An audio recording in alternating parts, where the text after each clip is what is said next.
जोरदार लाठियों से प्रहार किए थे, रबड़ गोली दागा गया था, आंसू गैस दागा गया था, हमारे टी शर्ट कुर्ते को फाड़ दिया गया था। आज एडीएम साहब सलामी दे रहे हैं। ये लोकतंत्र की सुंदर तस्वीर है।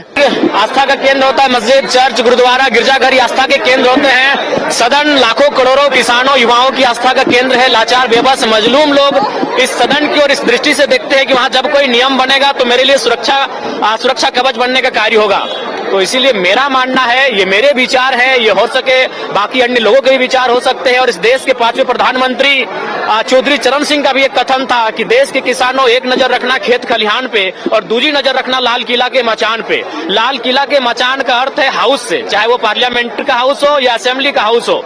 और हम जब भी, चूंकि हम किसान पुत्र हैं, जब भी हम लोग खेतों में प्रवेश करते हैं, जब भी अपने खलिहान में प्रवेश करते हैं, तो हम अपने जूते चप्पल को बाहर रख के वहां खेती का कार्य करते हैं। तो हमारी आस्था, जो आस्था खेतों के प्रति है, वही आस्था इस सदन के प्रति होगी। चूंकि सदन भी कहीं ना कहीं हमारे लिए इसीलिए बनाया गया है ताकि यहाँ हक हुकूक अधिकार की बात हो सके।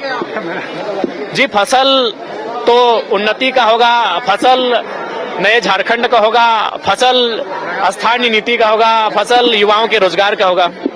जयराम 24 सीटें लाई, उसको कमजोर कहा जा रहा है। अकेले जयराम कैसे सामना करेंगे 56 विधायकों का? देखिए, मेरा मानना है कि एक रहें चाहे 100 रहें, आपकी संख्या मायने नहीं रखती है, आपके विचार मायने रखते हैं।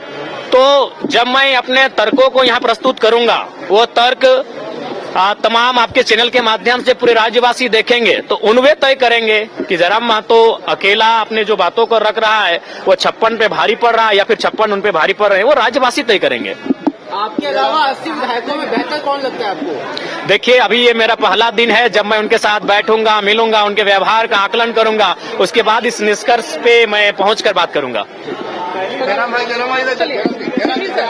देखिए, विशेष एक्सपीरियंस नहीं रहा, विशेष क्या रहेगा, हम लोग तो मान के चलिए एक आदत सी हो गई है जनता के लिए लड़ना, संघर्ष करना। हाँ, ये चीज रहा कि यही विधानसभा है और यही दीदी है जो 1 साल पहले 23 मार्च 2023 का वो दिन था, एडीएम साहब भी पीछे ही हैं, और जोरदार लाठियों से प्रहार किए थे, रबड़ गोली दागा गया था, आंसू गैस दागा गया था, हमारे टी शर्ट कुर्ते को फाड़ दिया गया था। आज एडीएम साहब सलामी दे रहे हैं। ये लोकतंत्र की सुंदर तस्वीर है।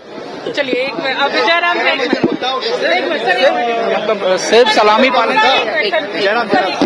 जी, सीजीएल का मुद्दा बिल्कुल मजबूती के साथ, चूंकि आज शपथ का दिन था। देखिए, हमारे साथ जयराम महतो है। जयराम, एक सीट का जयराम कैसे लड़ेगा? लड़ने के लिए जज्बा होना चाहिए, सीट मायने नहीं होना चाहिए लड़ने का। उसके लिए आपके अंदर निष्ठा होना चाहिए, आपको भयभीत नहीं होना चाहिए। आप एक सीट से चुनाव लड़ लेंगे। हम तो बिना सीट के लड़ रहे थे, हम तो सड़क में लड़ रहे थे, हम तो सदन के बाहर भी लड़ रहे थे, तो एक सीट से ही हम लड़ लेंगे। मुद्दों की आवाज जो आप बार बार कहते रहे, सिद्धांत पर लड़ते हैं, क्या सिद्धांत पर चलने के लिए सत्ता जरूरी नहीं? बिल्कुल जरूरी है। मैंने अपने इंटरव्यू में भी कहा था कि सिद्धांत और सत्ता दोनों विपरीत दिशा में है, लेकिन कभी कभी सत्ता को हासिल करने के लिए आपको सिद्धांतों का त्याग इसलिए करना पड़ता है कि आपकी जनता आपको सत्ता में काबिज होते हुए देखना चाहती है, क्योंकि जनता की समस्या का समाधान सिद्धांत से नहीं, सत्ता से होगा। 5 साल में कभी ऐसा भी मौका आएगा कि आप सत्ता के साथ हो सकते हैं?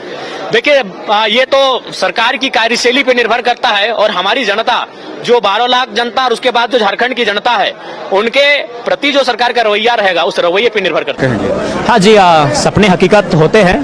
हालांकि ये तो एक ऐसा सपना जैसे मैंने देखा ही नहीं था, क्योंकि देखने का हैसियत भी नहीं था कि इतना बड़ा सपना देख सकूं। यानी मेहनत और संघर्ष हो तो कुछ ऐसी चीजें हो जाती हैं जिनको आप चमत्कारिक मानते हैं, लेकिन खैर ये हमारे संघर्ष और मेहनत और हमारे साथियों के संघर्ष और मेहनत का परिणाम है कि सदन में हमारी उपस्थिति हुई है। और ये लय और मेहनत अगर बरकरार रहा तो निसंदेह हम लोग आने वाले दिन और सदस्यों के साथ यहाँ प्रवेश करेंगे। महज कुछ महीने पहले कुछ किलोमीटर दूर तक पहुंचते थे, लाठियां खाते थे, वापस लौट जाते थे, लेकिन आज उसमें लोकतंत्र के मंदिर में खाली पैर आए। क्या एहसास रहा? जी, एहसास के साथ एक जिम्मेवारी का एहसास हो रहा है कि जिस कर्तव्य के लिए यहाँ आए हैं उसका निर्वहन करें, उसका पालन हो सके और उन विषयों को लेकर हम गंभीर रह सके। जो बाहर आवाज गूंजता था, सदन में टाइगर गूंजेगा? बिल्कुल गूंजेगा। अगर नहीं गूंजेगा तो फिर वो टाइगर किस काम का?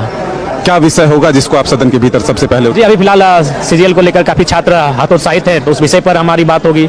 हमारे क्षेत्र में प्रवासी मजदूर 40-45 फंसे हुए हैं, तो उनको वतन वापसी और साथ ही साथ नए उद्योग का सृजन हमारे राज्य में, जिसमें 75% स्थानीय लोगों को देकर उस दिशा में आगे बढ़े, उस पर हमारी बात होगी। क्या आप एक उपलब्धि तो पा लिए, विधायक बन गए, युवाओं का जो रोजगार का विषय है और जो दर्द है, क्या एक युवा के तौर पर उठाएंगे? बिल्कुल, हम केवल उठाएंगे नहीं, सरकार को केवल उसमें घेरेंगे नहीं, बल्कि अपने आइडियाज को भी प्रेजेंट करेंगे कि आप कैसे काम कर सकते हैं। क्योंकि ऐसा नहीं कि हम केवल आपको प्रॉब्लम्स बता देंगे कि आप ये प्रॉब्लम क्रिएट कर रहे हैं, हम आपको सोल्यूशन भी बताने का कार्य करेंगे कि इस दिशा में अगर आप आगे बढ़ते हैं तो ये जो मतलब नाराजगी है, उस नाराजगी को कम किया जा सकता है।